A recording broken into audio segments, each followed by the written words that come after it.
A few weeks ago, I released podcast episode number 123.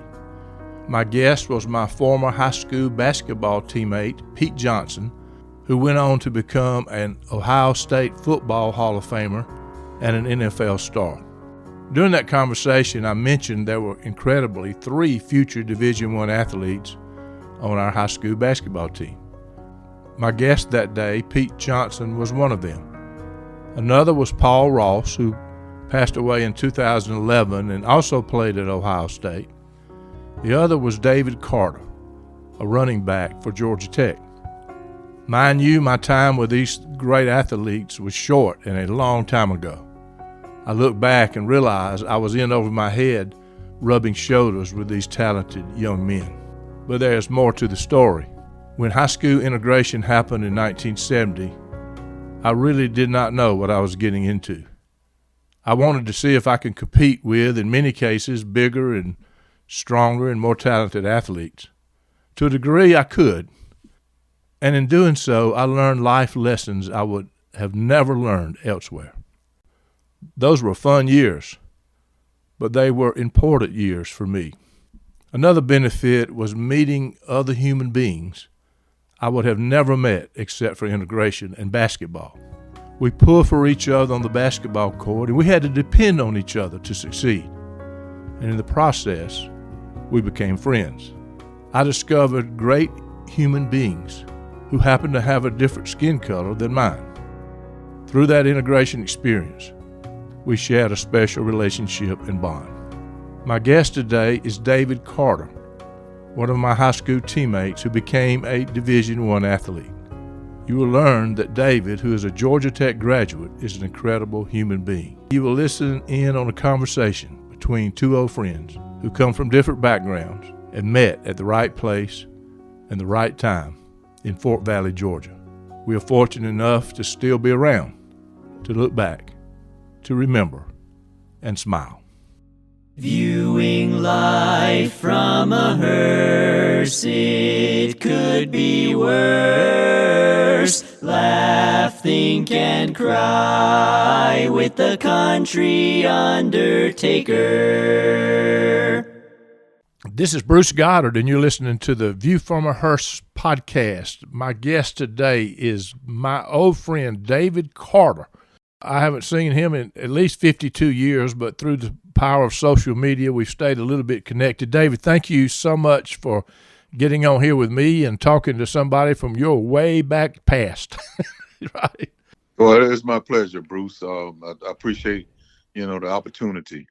We have a lot of memories from a long time ago, and I know you were a football player, but you also played basketball. I think you were a couple of years, probably a couple of grades below me in high school, but I remember you playing basketball. You remember those days, don't you? Oh, yeah, absolutely. I remember us playing basketball together. You were a senior and I was a sophomore. I remember you being that our best shooter, actually, and I think if we had a 3-point line back then, you would have had an awesome average per game, and I know we won a lot more games. So, yeah, I remember those days. I don't know if we'd won more, but I would definitely had a higher average because we didn't have a 3-point line for sure. Not at all. And I was shooting out there for sure. That is for sure. Oh yeah, you were, no question. Boy, I can't do that now. I've gotten old. I can tell you that. So, well, yeah. I want to get some updated information from you for sure here and what's going on in your life. Are you retired at this point, David? Are you? No, not yet. I'm still working actually. Currently living in Marietta. Been doing that since 1982. Of course, after graduating from Georgia Tech, that was March of '79, I moved to Fort Worth, Texas, to work for General Dynamics, a defense contractor.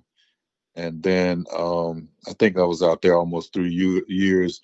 I ended up moving back to Georgia to work for Lockheed Martin, and I think that was 1982. Right. I left Lockheed in '85 to work for Rockwell International.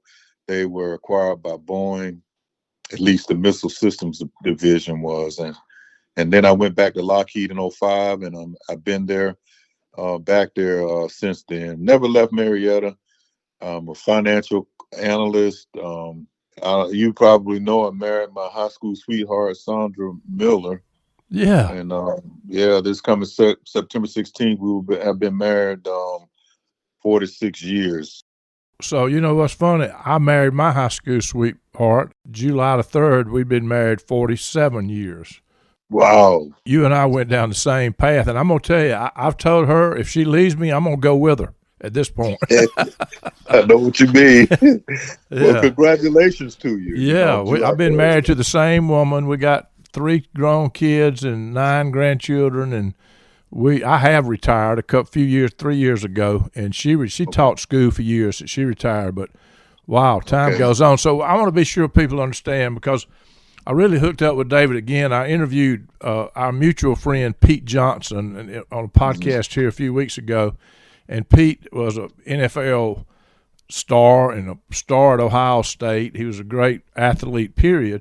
But I was telling Pete, on that basketball team, when I was a senior, there were 3 Division I athletes on that team, and David Carter was one of them, and Pete Johnson was the other, and Paul Shot Ross was the other one. And these guys were athletes. When I look back, I can't believe I was even playing with you guys. You were way out of my class in the athletic mode. I can tell you. No, that's not true. You were right there along with us, man. Like I said, you had that deadly shot, man, in basketball. So we just had some really good times together as teammates, you know. Yeah, there's no question. And I also remember you were smart, and you just mentioned you went to Georgia Tech, and, you know, although I'm a Georgia grad, I got respect for people that graduate from Georgia Tech. I can tell you that. And the truth is, you went there on a football scholarship, didn't you? Yeah, I did play football at Georgia Tech. You know, I did go there on a scholarship. You know, was recruited by them amongst a few other schools. But so I was going to ask you that. I was gone by the time that started happening. So you were running back. I know that. And right? Yeah. Yeah. Yeah, that's correct. What other schools were recruiting you? Do you remember some of the people that you had to consider? There weren't very many. I remember Wake Forest and the Naval Academy. They had some high interest. Of course, Fort Valley State, you know, I've been talking to Coach Lomax there. But I chose Georgia Tech because I wanted to come to Atlanta. Right. So I wasn't recruited to play basketball, but I also had a full ride to run track. I was also oh, really? Track. Oh, I didn't realize that. So you played football and you ran track, and you had scholarships in both of those sports. Is that right? I had scholarships in both sports. I could have gone to University of North Carolina, offered me a full ride at the state track meet, but I had already committed to play football at Georgia Tech. Were you running 100-yard dash back then, or long distance, or what? Yeah, I was running 100-yard dash, 220. Well, back then it was 100 yards, 100 meters now. But ran 100 yards and 200 yards. So I got to ask you, how fast were you in the 100? You remember? My fastest time was 9.6. That's amazing. That's fast. That's fast. Yeah, it was pretty fast. How fast can you run it now? Probably 24 hours. Lots of breaks in between. I love it. You know, it's very neat for me to just, touch base with people I hadn't talked to in so long. I knew being around you were, Paul Ross was the same way, and really Pete was the same way. You were mild-mannered. You didn't get excited. You took everything in stride. You were a great athlete, extremely smart. What kind of degree did you have from Georgia Tech? Well, I have a degree in industrial management, which now is they've changed that name over to business management. Right. But I graduated in March of 1979 with that degree. So you mentioned your wife. I want you to talk about her a little bit. You grew up with her. You dated her in high school. And so tell me about your family now. What's going on? Well, Sandra and I, we started out in elementary school together. Of course, I always had my eye on her pretty eyes. And we kind of just, continued to see each other all the way I guess, starting seriously in ninth grade through 12th. When we decided to go to college, she was going to go up to Fisk in Tennessee, Fisk University, but somehow ended up going to Spelman here, Wow. in the metro area in Atlanta. And even with that, I thought we wouldn't be able to, continue to see each other, but we did. Yeah. And got married and had a couple of kids, daughter Camila, and our son David. Wow. And have one grandson who's 8. His name is Caden. But yeah, we've been together for a long time, man. It's funny that my wife was really living in Reynolds when I graduated. She moved there like in her 8th grade, and we never went to the same high school and never went to the same college. But we dated, sometimes off and on. Sometimes we're dating other people, but we said the same thing, that this would never make it. I was at Georgia, she was at Bernal, but we ended up getting married. Kind of same kind of story. That's funny. Yeah. That's amazing. So yeah, it's a blessing. Yeah, so that's wonderful. So talk about your early days in Fort Valley growing up. Talk about your family and who influenced you as a kid growing up. I mean, how did you turn out the way you did? I know you had people that influenced you as a kid because you just don't automatically have the traits you have. So I'm curious to know about your growing up days. Well, my early days in Fort Valley, I remember living on Chestnut Street. I think before I was 6 years old. Then we moved over to Morris Street, where I started first grade. I was able to walk across the street, and be at school 1st through 7th grade. I didn't tell you about my sisters, but I have 4 sisters. My oldest sister, Sylvia, is deceased, but she died of breast cancer in May of 2021. But and we lived on Morris Street, my mom and dad. There were several people, of course, that kind of influenced my life. I remember playing baseball at an early age for Mr. Bo Davis. Learned how to swim at Hunt High Pool. Went to high school football games with Mr. and Mrs. Dawson. I don't know if you remember Jim Dawson. I do remember him, absolutely. Yeah, they used to take us to football games, and he was a math teacher. His wife, Ms. Nora Dawson, was my first grade teacher, but we lived on the same street. And so they would, take me to games. Coach Hawkins, who was the athletic director at Fort Valley State, he would let me go to football games. His son, David, was one of my good friends. So people like that were great influences in my life. But I'll tell you, my dad, man, he probably had the most influence on me without question. Right.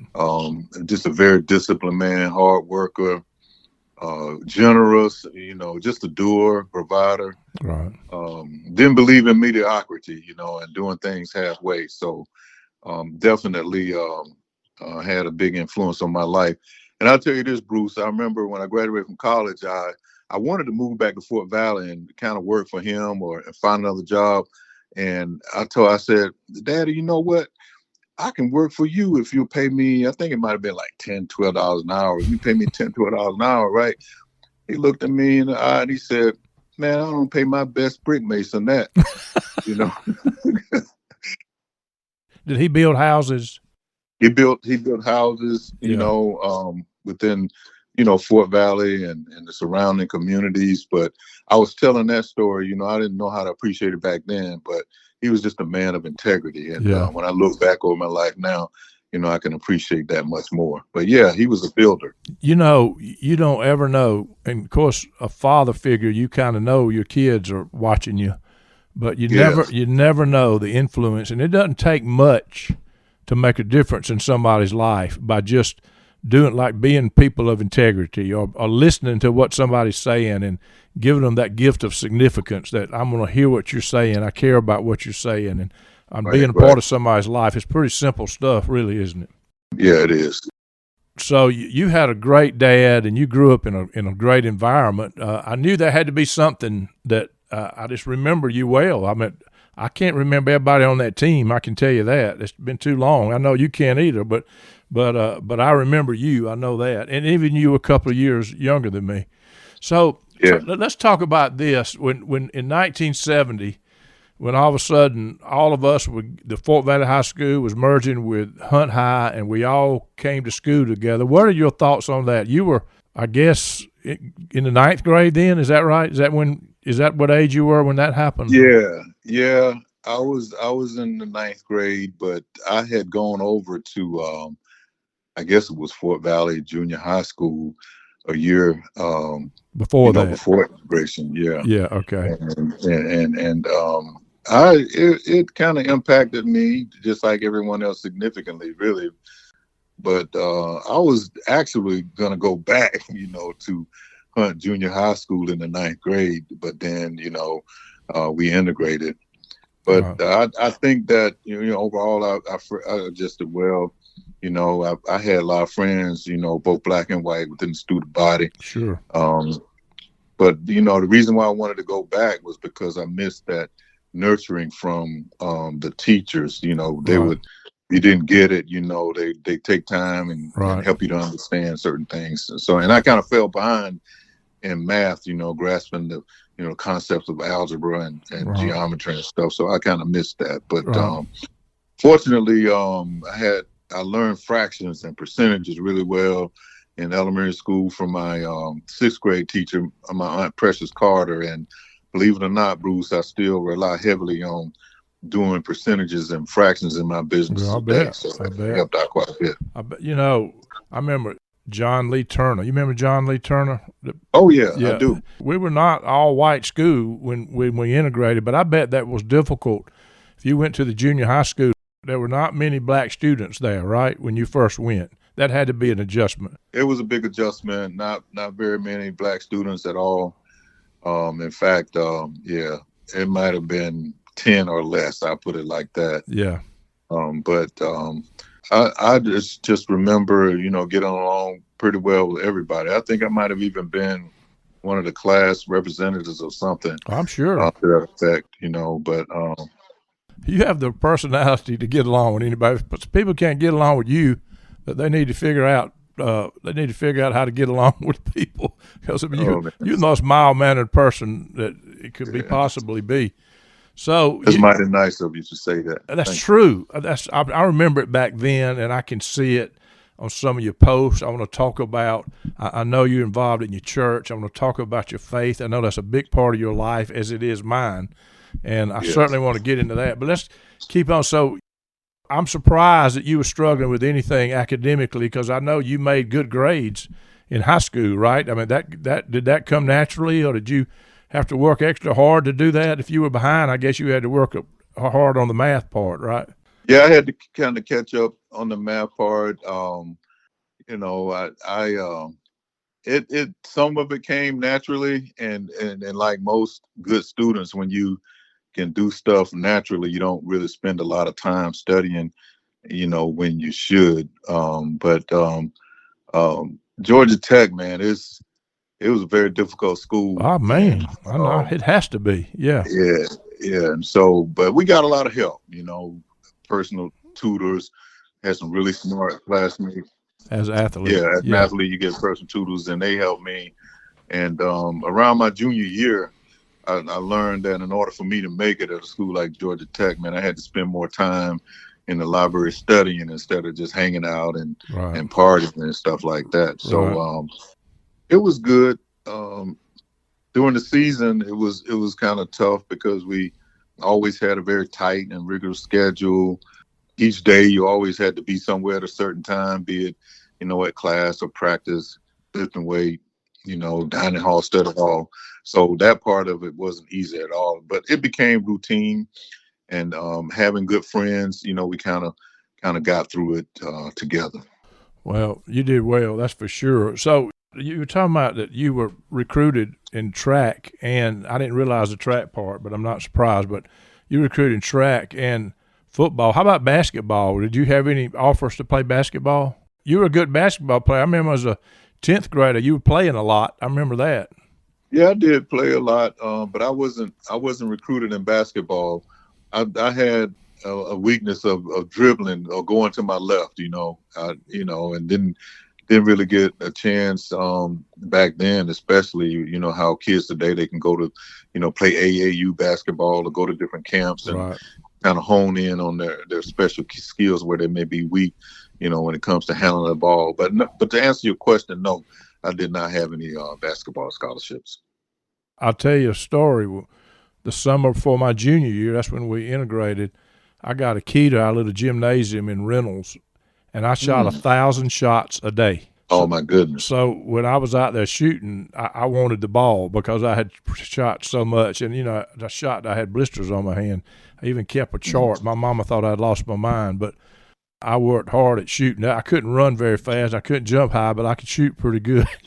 So, well, you know what? I appreciate you sharing that with me because I wasn't aware of that, of course. But that's what it takes, man. You put in the work, and it showed, man. I was always so impressed. Well, especially in the corner, man. You get deep in the corner and shoot that rock, man, and hit nothing but the nets, But when you're hearing that story of all those shots that you practice per day, I can see why you were such a good shooter. There's a lesson in that, and you just said it. I don't care what you're doing. If you work at it hard enough, you can do well with it. If you do it halfway, you're going to be halfway good at it, right? Exactly. I've taken that with me. I'll tell you another thing, David, that I remember. I didn't think about it then, but I've thought about it many times since. I remember because I wanted the ball, especially when the game was on the line, give me the ball. But I remember being in a huddle when the game was on the line, and just didn't have much, but we were 1 point behind with 3 seconds left. Not everybody wanted the ball. Everybody wanted to be on the winning team, but not everybody was willing to risk being the GOAT. And I remember always saying, give me the ball. I want the ball. Give it to me. And but what I learned in life, that I'd never be a winner until I got to the point that I was not afraid to lose. Yes, absolutely true. And that's you were a competitor, and you wanted to win. And so that's why you wanted the ball, and that's just so amazing that you felt that way about it. The reality is, think about it. I'm this skinny, tall, white boy, and I'm coming in here with all these athletes. And my 10th grade year, I was the leading scorer on the B team, but now I was wondering if I was going to make the team. So I knew I had to work to even make the team.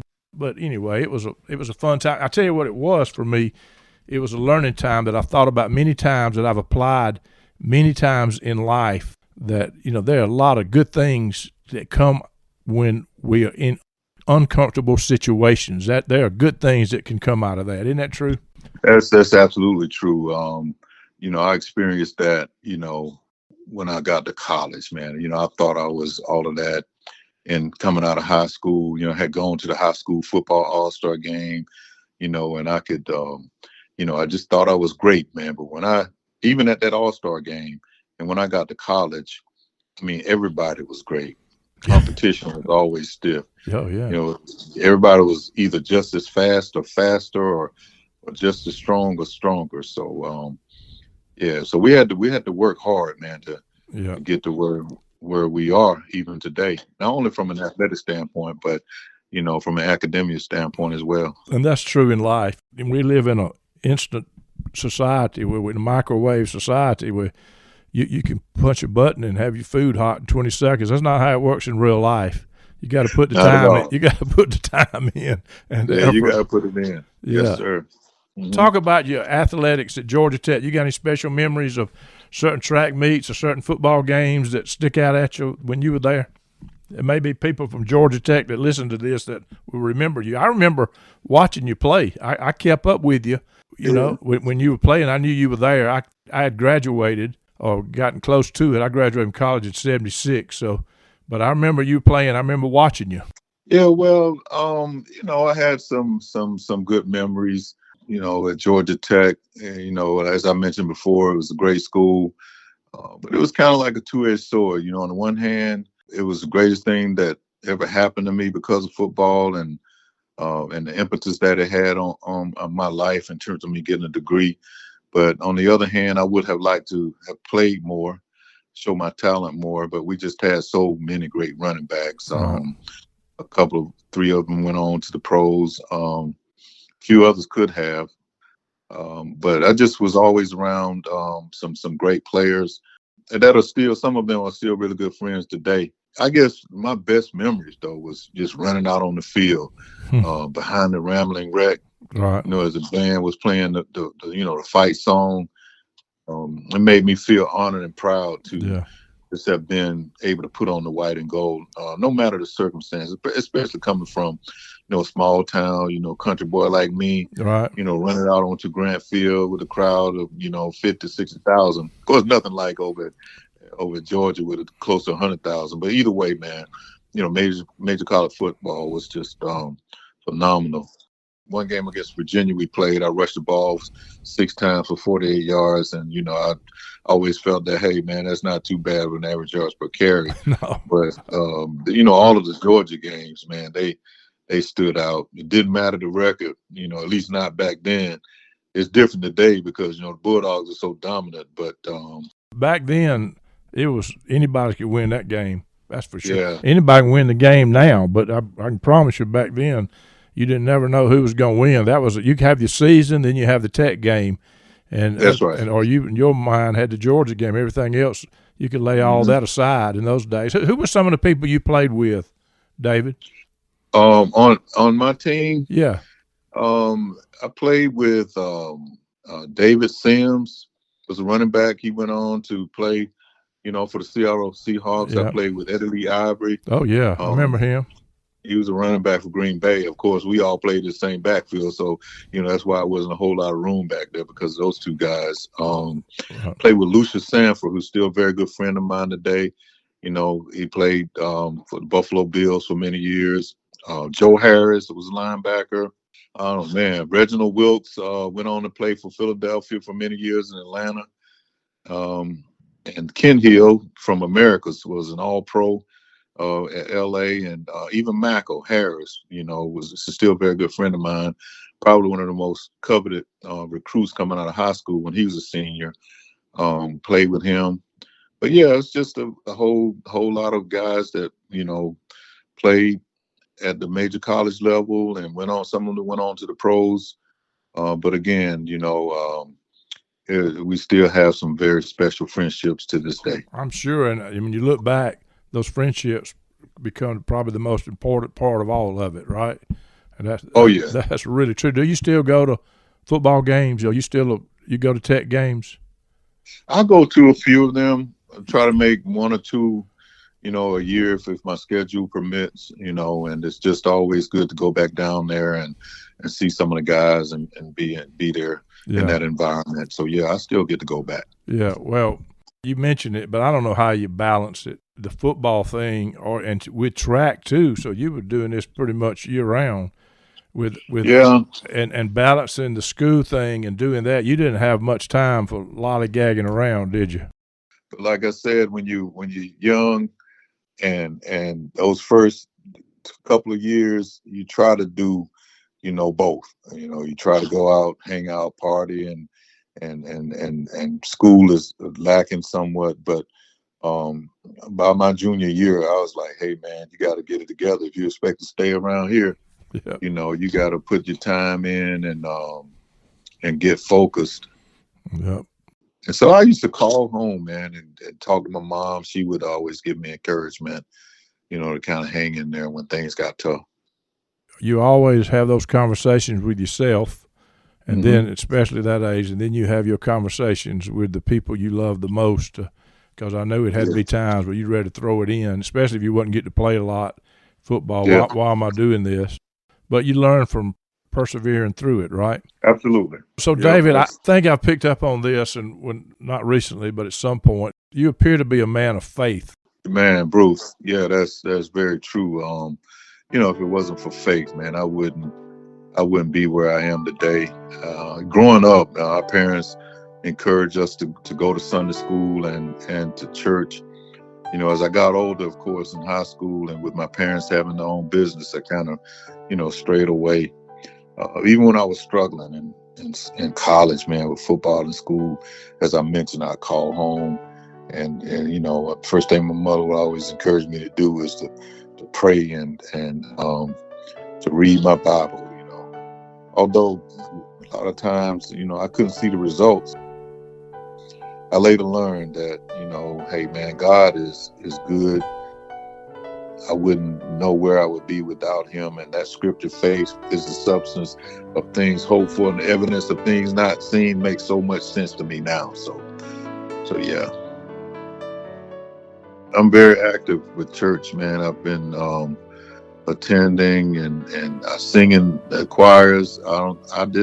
We've been talking about athletics and football, but I used to be in the quartet in high school and sang in the choirs in high school. I didn't remember that. I'm not surprised. Surprised. So yeah, I still sing and I'm on a couple of boards, the steward board, financial committees and stuff like that at the church that I go to. So I'm sure. Yeah. You're a good man. It is so much fun to me to catch up with you.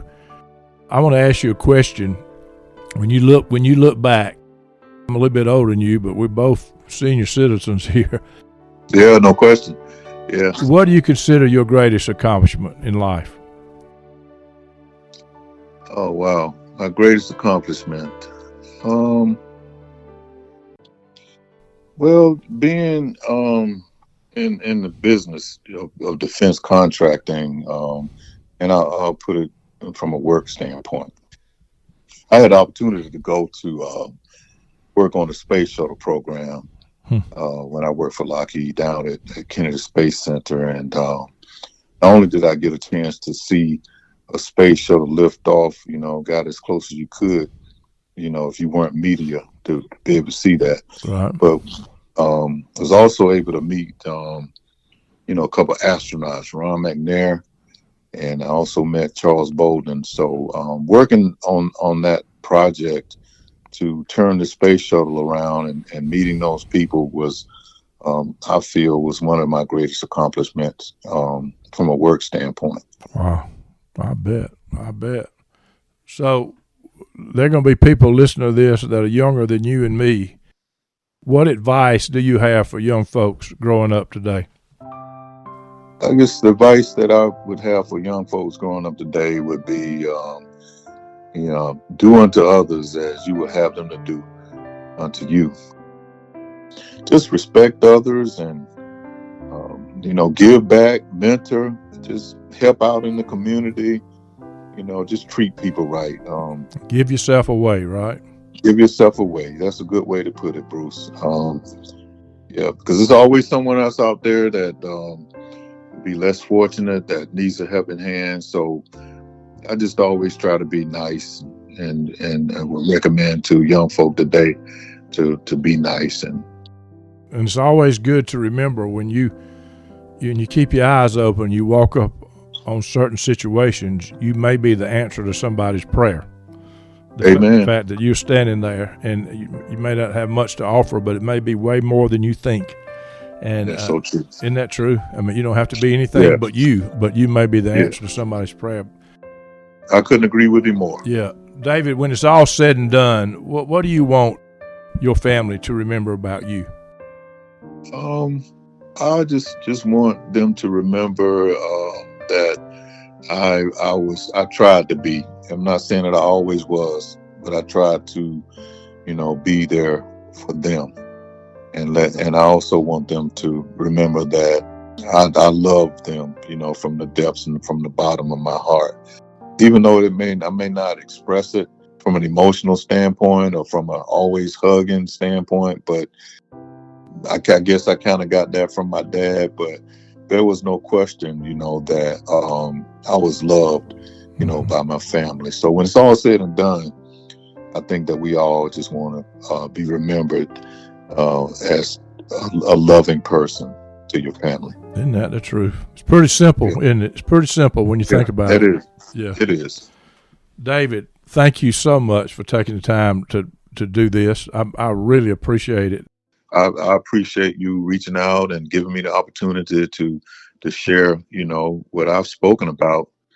This has been much fun for me, man. God bless you, David. God bless you and your family. All right. Thank you, Bruce. God bless you too.